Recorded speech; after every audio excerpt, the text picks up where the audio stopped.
मगध राज्य में एक सोनापुर नाम का गांव था। उस गांव के लोग शाम होते ही अपने घरों में आ जाते थे और सुबह होने से पहले कोई घर के बाहर कदम भी नहीं रखता था। इसका कारण एक खूंखार डाकू था। डाकू मगध के जंगलों की गुफा में रहता था। वह लोगों को लूटता और जान से भी मार देता था। लोगों को डराने के लिए वह जिसे भी मारता उसकी एक उंगली काट लेता और उन उंगलियों की माला बनाकर पहनता। इसलिए उसका नाम अंगुली माल पड़ा। गांव के सभी लोग परेशान थे, इस डाकू के आतंक से छुटकारा चाहते थे।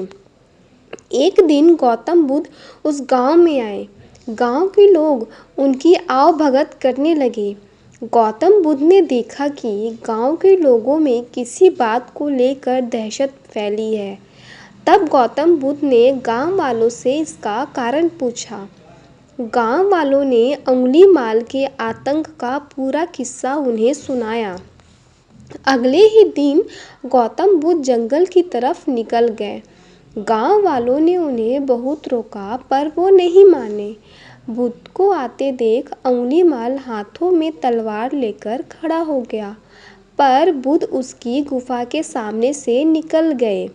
उन्होंने पलटकर भी नहीं देखा। अंगुली माल बुद्ध पीछे दौड़ा, पर दिव्य प्रभाव के कारण वो बुद्ध को पकड़ नहीं पा रहा था। थक हारकर उसने कहा, रुको। बुद्ध रुक गए और मुस्कुराकर बोले, मैं तो कब का रुक गया, पर तुम कब रुकोगे? अंगुली माल ने कहा, सन्यासी, तुम्हें मुझसे डर नहीं लगता? सारा मगध मुझसे डरता है। तुम्हारे पास जो भी माल है निकाल दो, वरना जान से हाथ धो बैठोगे। मैं इस राज्य का सबसे शक्तिशाली व्यक्ति हूँ।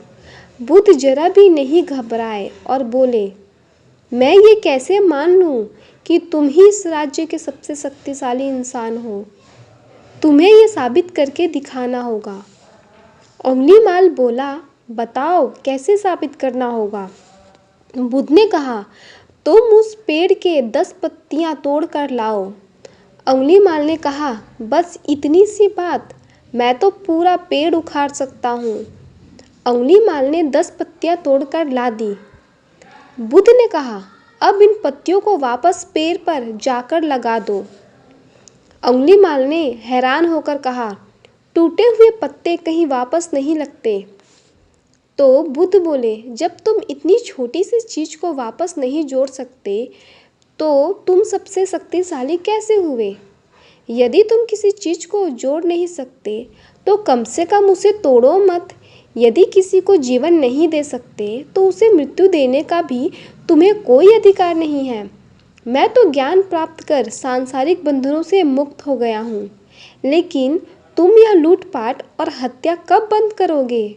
मैं तो कब का रुक गया हूँ, पर तुम कब रुकोगे? यह सुनकर अंगुली माल को अपनी गलती का एहसास हो गया और वह बुद्ध का शिष्य बन गया और उसी गांव में रहकर लोगों की सेवा करने लगा।